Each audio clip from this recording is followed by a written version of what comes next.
আমার নাম আব্দুল হাই সিদ্দিকী।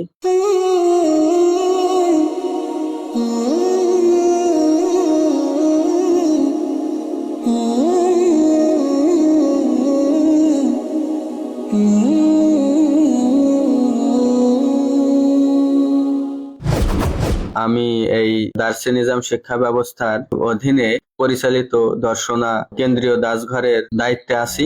শায়েখ আব্দুল্লাহ আল মুনির একটা এই শিক্ষা ব্যবস্থা দার্সে নিজাম শিক্ষা ব্যবস্থা চালু করেছেন। তিনি আমাকে এখানের দায়িত্ব প্রদান করেছেন। আসসালামু আলাইকুম। আমরা জানি শিক্ষা দীক্ষা নিয়ে আমাদের কোনো মাথা ব্যথা নেই, শুধু শিক্ষা দীক্ষার নামে টাকা ইনকাম করার চিন্তা আছে। তার জন্য আপনাদেরকে আমি শিক্ষা দীক্ষার কোনো কথা বলতে চাই না, তবে একটা ভিন্ন এবং অজানা শিক্ষা ব্যবস্থার সাথে আপনাদের পরিচয় করিয়ে দিতে এসেছি। কারণ প্রত্যেকটা অজানা জিনিসই নতুন জানার জন্য একজন বুদ্ধিমান ব্যক্তির পরিচয় হয়। আজকে এই অজানা জিনিসকে দেখানোর জন্য আপনাদেরকে আমি সাথে নিয়ে এসেছি। এখানে আরেকটা বিষয় যে তাহলে আপনাদের প্রতিষ্ঠান চলে কি করে, প্রতিষ্ঠান কিভাবে চলে? উস্তাদেরা বা মুদাররিস যারা রয়েছে, শিক্ষকরা যারা রয়েছে, তারা হয়তো নিজেদের কামাই করে তারা নিজেদের সংসার চালায়, ঠিক আছে, কিন্তু আপনার প্রতিষ্ঠানের জন্য হয়তো একটা উদাহরণস্বরূপ কারেন্ট বিল লাগে বা একটা বিল্ডিং এর প্রয়োজন হয়, একটা ইয়ে করার অনেক খরচ আদি থাকে। একটা বিষয় পরিচালনা করতে গেলে সেখানে অনেক টাকা পয়সার প্রয়োজন হয়। সেগুলো কিভাবে হয়? এর উত্তরে আমি বলবো যে একটা মসজিদ যদি ইমাম সাহেব বেতন নাও নাই, মসজিদ কিভাবে হয়? একটা গ্রামে সকলে মিলে একটা মসজিদ তৈরি করে, সকলে মিলে একটা দিনী কাজের জন্য এগিয়ে আসে। আমাদের এখানেও হুবহু ওই রকম ভাবেই হয়।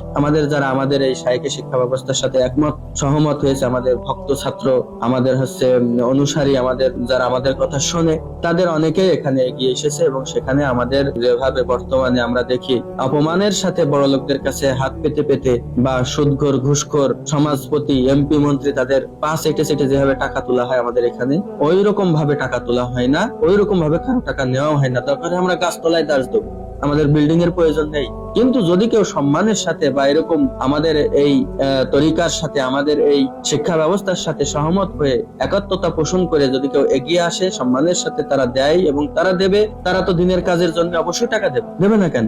মানুষ দিনের জন্য টাকা খরচ অবশ্যই করবে, তার সব সে পাবে। কিন্তু এখানে এসে সে মাতব্বারি করবে, এখানে এসে সে আছে তাদের মতাদর্শকে প্রতিষ্ঠা করার চেষ্টা করবে, তারা কোনো অন্যায়ের ভিতরে আমাদেরকে নিয়ে যাবে না। এখানে যারা ইলম দেবে, আলেম যারা, তারা এখানে বড়, তারা এখানে সম্মানের, তারা যা বলবে সেটাই হবে। তারা যখন নামাজ পড়াবে তখন তাদের নামাজ পড়াতে হবে। তারা যত টাকা পয়সা আমাদের কাছে দিক না কেন, আমাদের সাহায্য করুক না কেন, কেননা টাকা পয়সা দিয়েছে তারা নিজেদের উপকার, আখেরাতে তাদের কল্যাণ হবে। এখানে দাদাগিরি করার জন্য তো তারা টাকা দেয়।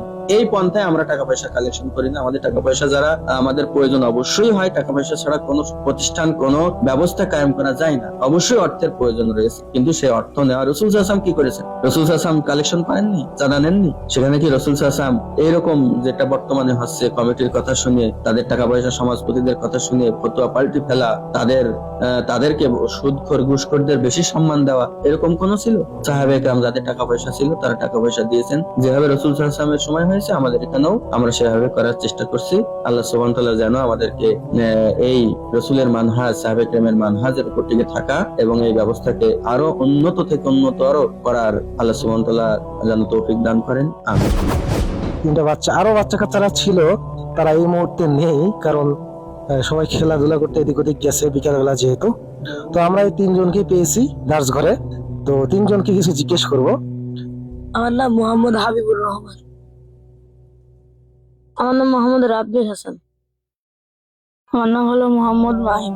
আমি এখন একটা কবিতা বলবো, মানে ছড়া। পৃথিবীতে যা দেখি, গাছ পাশ পশু পাখি, যার দেন তার নাম রহমান। রহমান দয়াময়, দয়ারই শেষ নেই। জান্নাত মানে বাগান, শান্তি সুখের স্থান, নানা রকম খাবার খাও, ঘোড়ায় ছেড়ে উড়ে যাও। আরো আছে দালান ঘর, বিয়ে হবে কোনে বার। ভালো আমল করবে যারা, জান্নাতে যাবে তারা। আমি এখন একটা ছড়া বলবো। আল্লাহকে ভয় করি, নবী করি মান্য, মোরা আসি এই জগতে এই কাজেরই জন্য। সালাত আছে, আরো আরো আছে অন্য। আমি আসলে এই জায়গায় এসেছি 1 মাস ধরে। এই জায়গায় এসে আমি যা পরিবেশ দেখলাম, এই পরিবেশটা অনেক সুন্দর। আশেপাশে মাদ্রাসা আছে, মাদ্রাসা থেকে সুন্দর আছে। এই জায়গায় পড়ে সার্টিফিকেট আমার দরকার নেই, আমি ওই জান্নাতে যেতে পারলে এটাই হবে, আমার এটাই দরকার। আর বাপ মা হচ্ছে একটা আমল হচ্ছে আলেম করার। আমার বাপ মারা জানে যে হচ্ছে চাই যে হচ্ছে ছেলে বড় হয়ে একটা হাফেজ হয়, ওই জন্য আমি এখানে এসি। অনেক ভালো ছেলেপিলে, অনেক ভালো ই করে, গালাগালি করে না।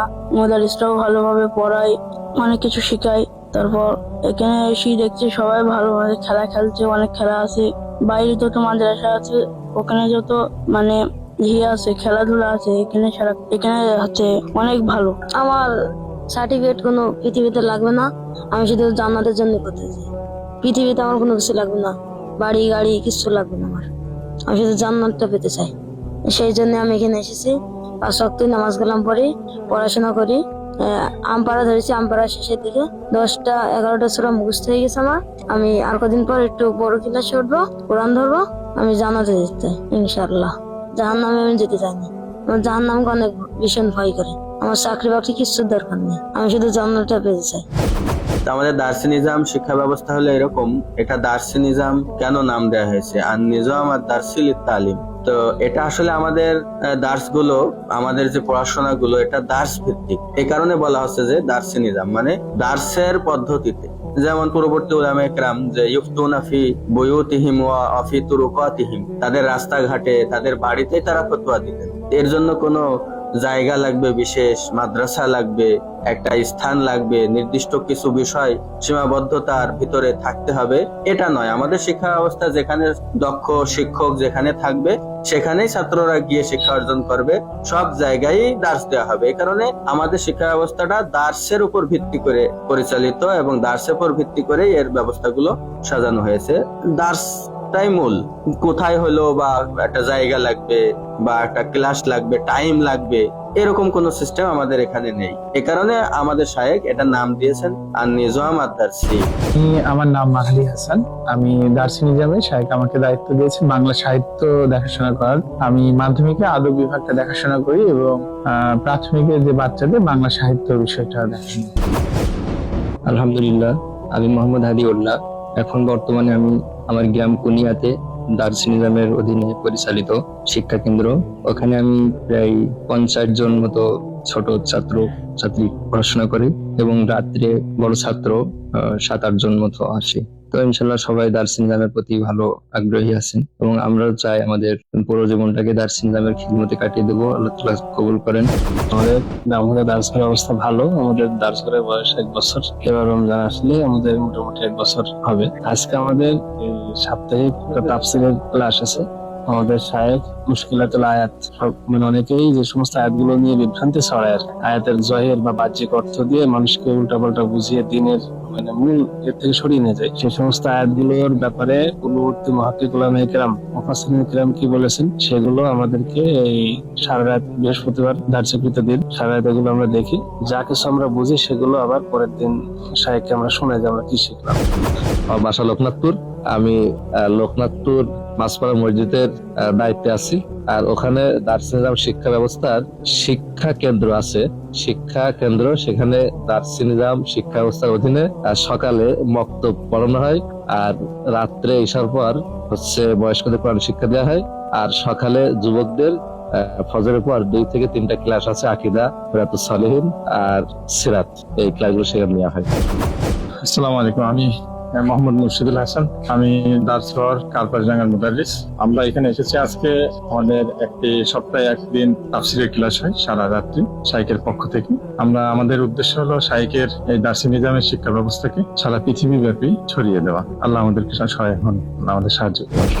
আমি ঝিনাইদহ থেকে এসেছি। আমাদের দার্সঘর ঝিনাইদহ শাখা দার্স দর্শনায় কেন্দ্র। এখান থেকে শাখা পরিচালনা হয় কয়েক জায়গায়, তার মধ্যে একটা আছে যে বেলায়েত ভাই আছে দামোদরায়, আর আছে কারপাশডাঙ্গায় আছে, আর ঝিনাইদহে আছে। এই 3টা আছে। আর মানে অপেক্ষায় আছে হলো চাঁদপুর, কুনিয়া চাঁদপুর, আলমডাঙ্গায় একটা আছে, খাসকরলায়। দার্সি নিজাম শিক্ষা ব্যবস্থা। তো এই শিক্ষা ব্যবস্থার 8টা মূলনীতি আছে। সেই মূলনীতিগুলো ও তার ভিতরে বিভিন্ন, যেটা অন্যান্য শিক্ষা ব্যবস্থার ভিতরে নেই, যেমন অবৈতনিক একটা বিষয় রয়েছে। এই শিক্ষা ব্যবস্থার সকল শিক্ষক, ছাত্র ছাত্রী যারা রয়েছে তাদের কারো কাছ থেকে কোনো বেতন নেই, শিক্ষকদেরও বেতন নেই, ছাত্রদেরও বেতন নেই। অবৈতনিক একটা শিক্ষা ব্যবস্থা, অরাজনৈতিক একটা শিক্ষা ব্যবস্থা। এখানে সামাজিক সেবামূলক এবং দ্বীনের প্রচারার্থে এবং দ্বীনের কল্যাণ করার জন্য সাহাবে কেরামের তরিকার মতো রাসূল সাল্লাল্লাহু আলাইহি ওয়াসাল্লামের সাহাবে কেরাম, তাবি যারা গত হয়েছেন, তারা যেভাবে মানুষদেরকে, তাদের ছাত্রদেরকে শিক্ষা দিয়েছেন, সেই পন্থায় এখানে শিক্ষা দেওয়া হচ্ছে। কোনো বেতনের সিস্টেম নেই। অন্যান্য শিক্ষা ব্যবস্থার সাথে আমাদের এইটা একটা পার্থক্য। আমাদের আরেকটা পার্থক্য হলো যে এখানে বাধ্য করে জোর জবরদস্তি করে যেভাবে বিভিন্ন মাদ্রাসায় হয়ে থাকে ছাত্রদের উপরে অমানসিক নির্যাতন করা হয়, পড়াশোনার দোহাই দিয়ে তাদেরকে মারধর করা হয়। আমাদের এখানে আমাদের মূলনীতি হলো আম্মা মান জাআকা ইয়াসআ ওয়া হুয়া ইয়াখশা, যে আপনার কাছে এগিয়ে আসবে, আগ্রহ যার থাকবে তাকে আপনি শিক্ষা দেন। ফাযাক্কিরিন নাফাতি যিকরা, তাদেরকে স্মরণ করিয়ে দিন যদি তাদের স্মরণ করা, তাদের শিক্ষা দেওয়াটা উপকার হয়। যদি অপকার হয়ে যায়, কোরআন হাদিস শিক্ষা দিতে যেয়ে যদি কোরআন হাদিসের প্রতি বিতৃষ্ণা বোধ করে, বিতৃষ্ণা হয়ে ওঠে তাদের অন্তরগুলো, ছাত্রদের কচি কচি বাচ্চাদেরকে মাদ্রাসায় ভর্তি করিয়ে রাত 3টের সময় তাদেরকে উঠিয়ে পড়াশোনা করানো, কোরআন মুখস্থ করানো ইত্যাদি যে ব্যবস্থাগুলো রয়েছে সেগুলোর সাথে আমরা একমত নই। কারণ সেগুলো জোর জবরদস্তি করে শেখানো হয়, এতে করে তাদের অন্তরে কোরআন হাদিসের প্রতি অশ্রদ্ধা ভাব জেগে ওঠে, যেটা আমরা বর্তমানে বিভিন্ন বাস্তব ঘটনায় আমরা দেখতে পাচ্ছি যে তারা অনেকেই নাস্তিক হয়ে যাচ্ছে। কোরআন হাদিস পড়ে মুফতি মাওলানারা নাস্তিক হয়ে যাচ্ছে, মানে ইসলামের প্রতি তাদের বিদ্বেষ। তো এগুলো আসলে অনেক বুঝবার বিষয় আছে, অনেক গবেষণার বিষয় আছে। আমাদের শায়েখ সেই গবেষণাটা, সেই বুঝের বিষয়টা আমাদেরকে শিখিয়েছেন, আমরা শিখেছি, জেনেছি। এই কারণে আমরা শায়েখের আন্ডারে, শায়েখের অধীনে আমরা কাজ করছি শিক্ষা ব্যবস্থার। এই শিক্ষা ব্যবস্থাকে আরো বেশি উন্নত করার জন্য আরো বেশি বেশি এখানে আমাদের দক্ষতা, আমাদের যে ছাত্রদের ভিতরে দক্ষতা গুলো ফুটিয়ে তোলার চেষ্টা করছি।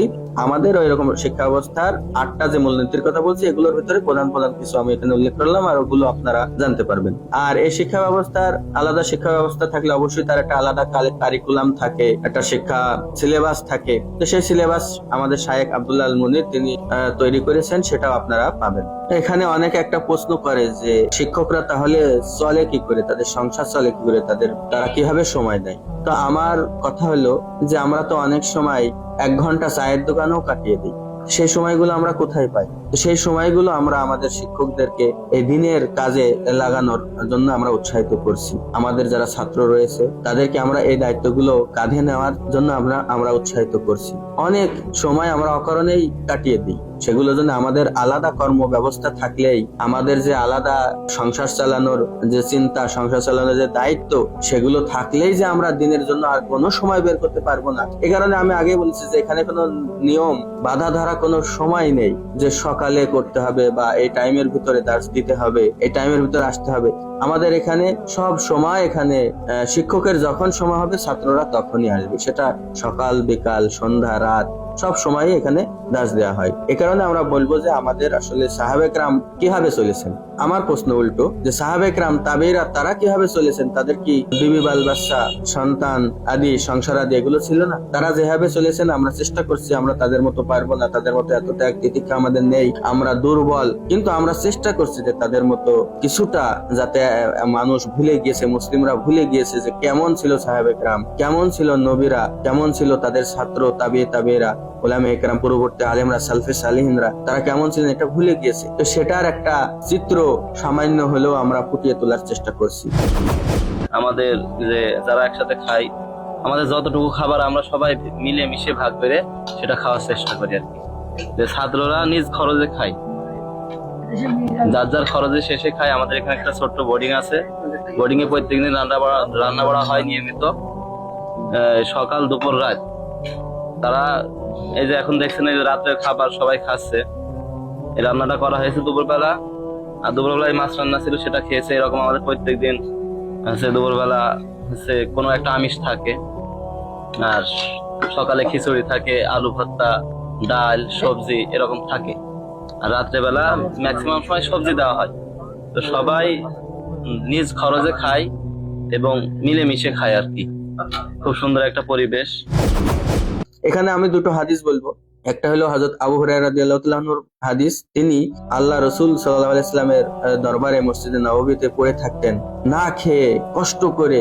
এমনকি মানুষ মনে করতো না খাওয়ার কারণে তিনি যখন পড়ে যেতেন, মানুষ মনে করতো পাগল, তার শরীরের উপরে, ঘাড়ের উপর পা দিয়ে চলে যেত, মনে করতো যে এ পাগল হয়ে গেছে। তিনি বলতেন যে মানুষ বলে আবু হুরায়রা এত হাদিস কোথায় পায়, এত হাদিস সে কিভাবে কোথায় পেয়েছে? তিনি বলছেন যে আমার আনসার ভাইরা তারা কৃষিকাজ করতেন, মুহাজির ভাইরা তারা হলো ব্যবসা করতেন, আর আমি সব সময় রসুলের দরবারে পড়ে থাকতাম রসুলের হাদিস শোনার জন্য। তো এইভাবে কষ্ট করে একটা সিস্টেম হলো, ইলম অর্জনের একটা সিস্টেম হলো যে কষ্ট করে না খেয়ে যেহেতু ইলমের ফজিলত সে নিজেই পাবে, নিজেই আল্লাহ সুবহানাহু ওয়া তাআলার কাছে সে পুরস্কারের আশা করে, অতএব তাকেই কষ্ট করতে হবে। এটা মানুষের কাছে চেয়েছে, যেটা বর্তমান সময়ে আমাদের একটা কলঙ্ক হয়ে দাঁড়িয়েছে যে ভিক্ষাবৃত্তি, মাদ্রাসার ছাত্ররা, মাদ্রাসার হুজুররা তারা দাঁড়ে দাঁড়ে গিয়ে মানুষের দোকানে দোকানে গিয়ে বাড়ি বাড়ি গিয়ে যেভাবে চাল তুলছে, যেভাবে অনেক মানে নিকৃষ্ট ভাবে একটা খুবই বিশ্রী পন্থায় তারা এই কাজগুলো করে যাচ্ছে। এতে করে কি হচ্ছে, রাসূল সাল্লাল্লাহু আলাইহি ওয়াসাল্লাম যা বলেছেন তাই হচ্ছে